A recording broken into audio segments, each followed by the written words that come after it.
En Colosenses 2, 14 al 17, ¿está diciendo Pablo que no es necesario guardar el sábado semanal? Vamos a ver qué es lo que nos dice la Biblia con respecto a esto. Canceló la nota de nuestra deuda que consistía en ordenanzas desfavorables a nosotros.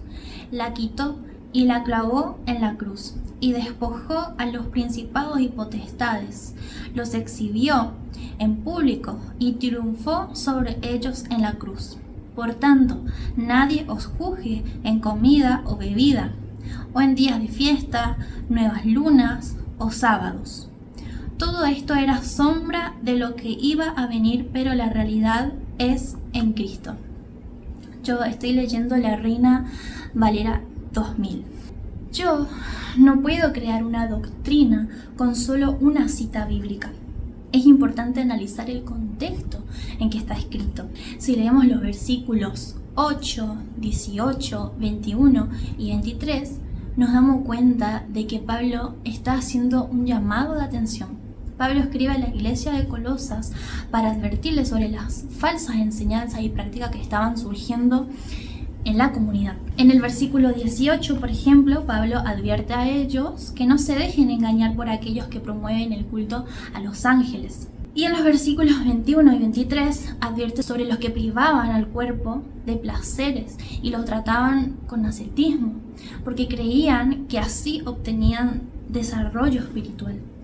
Entonces, él advierte a los creyentes que no se dejen juzgar por otros en cuanto a comida, bebida, fiestas o sábados. Ahora, para entender estas citas de Colosenses, hay que ir por partes. ¿Qué se entiende por comida y bebida? ¿Cuáles eran las fiestas? ¿Qué eran las lunas nuevas? ¿Y a qué se refieren los días de reposo aquí? Y luego tenemos que entender por qué dice que estas cosas eran sombra de lo que ha de venir, pero que la realidad pertenece a Cristo. Entonces, primero, ¿qué se entiende por comida o bebida? Este versículo se ha utilizado mucho para decir que podemos comer lo que queramos, pero sabemos que esto no es cierto. Vamos a leer Hebreos 9, del versículo 9 hasta el 12. Este símbolo para el tiempo actual indica que esos presentes y sacrificios no pueden limpiar la conciencia del adorador, ya que consiste solo de comidas, bebidas, diversos lavados y ceremonias, impuestas hasta el tiempo de la renovación. Pero Cristo ya vino y ahora es el sumo sacerdote de los bienes definitivos. El santuario donde Él ministra es más grande y más perfecto y no es hecho por mano de hombre, es decir, no es de este mundo. Cristo entró para siempre en el santuario, no con sangre de machos cabríos ni de becerros, sino con su propia sangre, y consiguió la eterna redención. Aquí leemos cómo el antiguo sistema de sacrificio y ofrendas se contrastan con la venida de Cristo. En el versículo 9 dice que era símbolo para el tiempo presente, es decir, el tiempo presente cuando el escritor de Hebreos escribe en el que se presentan ofrendas y sacrificios que no pueden hacer perfecto en cuanto a la conciencia al que practica ese culto. En el versículo 10 dice, ya que consisten solo de comida y bebidas. Esa es la expresión clave. El antiguo sistema solo tenía que ver con alimentos y bebidas, diversos lavamientos y ceremonias, hasta el tiempo de renovar las cosas.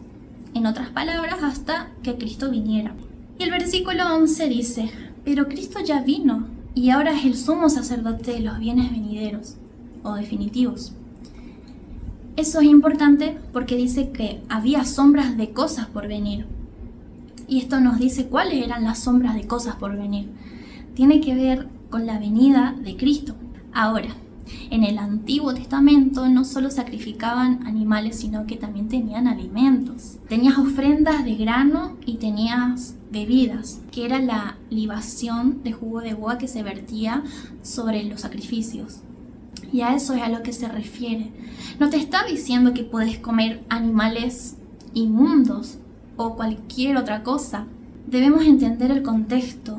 Se refiere específicamente al santuario y no a la comida que ponemos en nuestra mesa, porque está en el contexto de las ceremonias. Ahora, ¿qué se refiere a los días festivos? Yo por una cuestión de tiempo no me voy a detener a leer todos los textos, pero pueden pausar el video y leer Levítico 23, números 28 y 29, y ahí podemos leer sobre estas fiestas. Todas estas fiestas apuntaban al futuro, al Mesías y a su obra.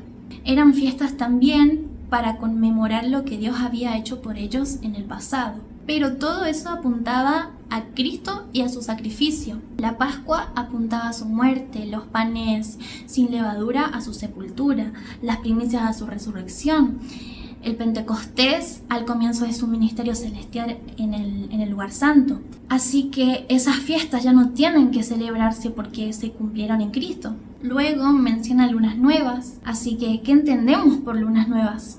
La luna nueva es el primer día del mes y en el Antiguo Testamento algunas de las fiestas comenzaban en lunas nuevas. En hebreo la palabra que se traduce como luna nueva significa inicio del mes o cabeza del mes. Esta traducción se encuentra al menos 270 veces y solo 9 de las veces se traduce como luna nueva y está relacionado con los sacrificios. Entonces, las lunas nuevas en relación con los sacrificios ya no tienen que celebrarse. Sin embargo, en el futuro iremos de mes en mes y de luna nueva a luna nueva para comer del árbol de la vida que leemos en Apocalipsis 22 y el versículo 3 y en Isaías 66-23. Entonces, siguiendo con Colosenses, allí no se refiere al sábado del séptimo día. Se refiere a los sábados ceremoniales que se celebraban durante el año y que apuntaban al ministerio de Jesús. También podemos destacar que está escrito sábados en plural y cuando la Biblia hace referencia al sábado del séptimo día, lo hace en singular y siempre refiriéndose como el sábado del Señor. Esto es un tema que requiere un estudio profundo y no una simple lectura superficial. La lectura superficial de cualquier texto pareciera que me dice una cosa, pero cuando la pongo en contexto y escudriño toda la escritura sin cerrar mi corazón, me voy a dar cuenta del verdadero significado al que apunta. Siempre procuremos buscar cuál es la voluntad de Dios y no sigamos la nuestra, porque al final el camino será de muerte. Si tengo la oportunidad en otro video, me voy a centrar a explicar que la ley que fue clavada en la cruz fueron las leyes ceremoniales, todas esas leyes que apuntaban al sacrificio de Jesús, pero como fueron cumplidas cuando Jesús hizo el sacrificio, ya no es necesario que sigamos guardando esa ley, porque eran sombra de lo que iba a venir. Las leyes ceremoniales fueron escritas en papel, en pergaminos, pero la ley moral, la de los 10 mandamientos, fue escrita en tablas de piedra y por el propio dedo de Dios. Me muestran su carácter y Dios es el mismo ayer, hoy y siempre. Él no cambia. Si te interesa aprender otras cuestiones bíblicas, déjame en los comentarios, así puedo explicarlo en un próximo video. Que Dios te bendiga y recuerda, no me mires a mí porque soy un ser imperfecto. Mirad a Jesús, al único al que debemos imitar. Hasta luego.